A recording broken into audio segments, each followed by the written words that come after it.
Hey, what's up guys? John here. Fed just announced they're going to be shrinking their balance sheet by almost $100 billion and they're going to be hiking interest rates. This coupled with Jeff Bezos' new business, Arrived Homes, which he partnered up with the CEO of Zillow, CEO of Salesforce, CEO of Uber to essentially change the entire investing model for residential real estate. I think it's quite fascinating. In this video, I'm going to walk you through exactly what's happening. Now, I believe the middle class is built on home ownership, buying a property, owning that property for 20 or 30 years, paying the property off, having that forced savings account, that nest egg, to where it just builds you financial freedom for your retirement.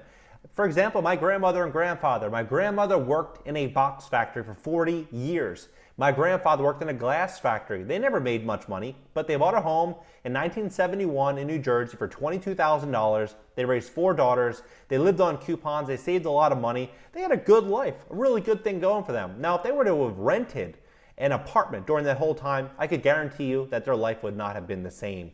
Now, what ultimately is happening right now with this Arrived Home situation is it's changing how people actually approach owning a home. Even investors, for example, real estate investment trusts and syndications and private equity companies that run out there and buy homes in bulk, they would traditionally go to an auction or they'd buy a large apartment house. They would just do a traditional model. Then they would raise funds, very kind of in a common fashion. But what they're now doing with Arrived Homes is unique, very unique, especially when we look at Jeff Bezos' business mind, his model. He loves subscriptions, but he initially started very small, in books, and then he just expanded and expanded and expanded into all these different industries. But now what they're doing is they're starting very, very small, very small. $18 million in closed properties. Like, that's probably nothing. He probably spends that on a traditional vacation. That's nothing to him. But they are moving pretty aggressively, and what they're doing, this model, is pretty amazing.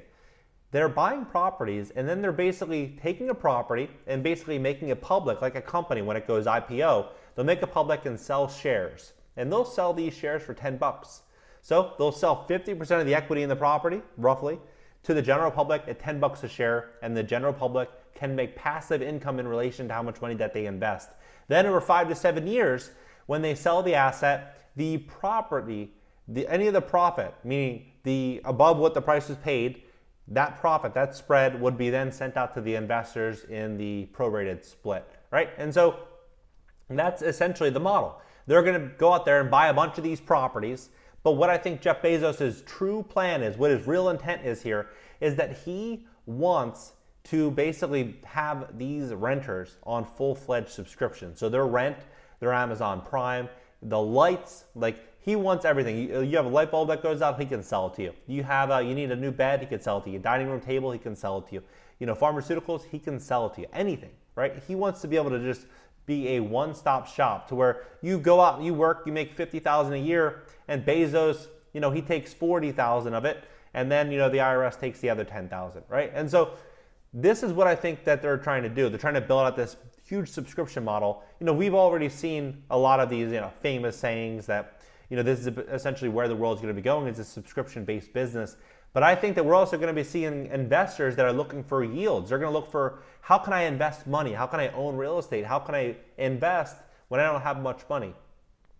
And this is what he came out with. I think it's going to be wildly successful for him. I think it could be a problem because what this ultimately could do is, when we look at the real estate market right now, we have a few different indicators. So the first is mortgage demand fell by 40%, and rates are going to continue going up, meaning it's going to get more expensive to actually borrow money to buy a property. So it's going to get more challenging to get pre-approved for this mortgage, right?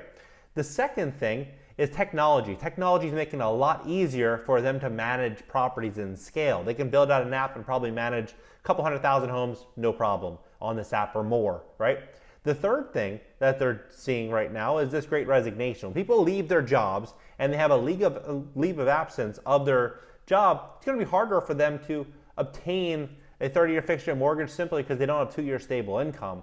And then the next is inflation's getting pretty out of control, so it's really depleting and eating away at people's savings. So they're not going to have the down payment.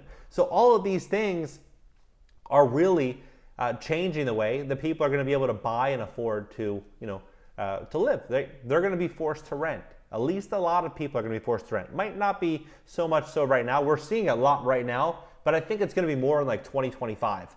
And I think Jeff Bezos' company, Arrived Homes, is going to be a business that starts very small, like he's doing right now, but then maybe next year it goes from like 18 million to 150 million, and then the next year to a billion, and then to 5, and then it just grows and grows and grows, or probably even faster than that. But I don't think that they're going to have a hard time raising 10 bucks. I mean, they raised the Amazon subscription price for Amazon Prime, and not many people got too upset with it. A lot of people just stayed on the subscription, right? This is, I think, going to be a big, big game changer. And I think that we could even see more companies look to Amazon and Salesforce and Uber and Zillow on this and say, hey, this is the future. This is the model. We need to be able to lower the bar so more people can invest, and we need to be able to, open this up to where we can really realize more profits. And I think that we're going to start seeing more and more companies look at this and start to implement it and potentially even compete with Amazon. But Amazon has so much money. So does Zillow, so does Uber, and so does Salesforce. They have so much money, and they have access to some of the most powerful people in the world and some of the wealthiest people in the world. So they would be able to raise unlimited money. If they really wanted to, they could probably raise, more than most countries. And so when we look at this, and we look at this affordability crisis, and then we look at rising interest rates, what I think ultimately happens is that since they can raise so much money, they'll be able to borrow money at a very, very small percentage, maybe 2% or 2.5%, whereas everyone else would be paying 5.5% or 6% maybe in a year, right? And so if they're doing that, it means their costs are going to be lower, and then they're selling off half of the risk to the general public, and there's almost a no chance of loss for them. It's a quite a fascinating situation that we're seeing unfold here in the residential real estate space.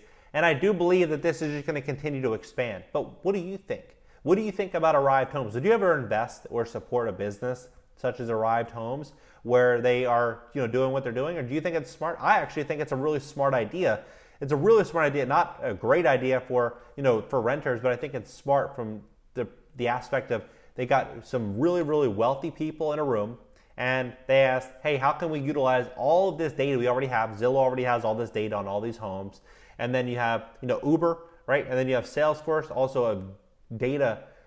There's just so much data between all of these companies. They knew so much about every single consumer. When they bring this data together and they bring all their cash together, it's almost like an unstoppable movement.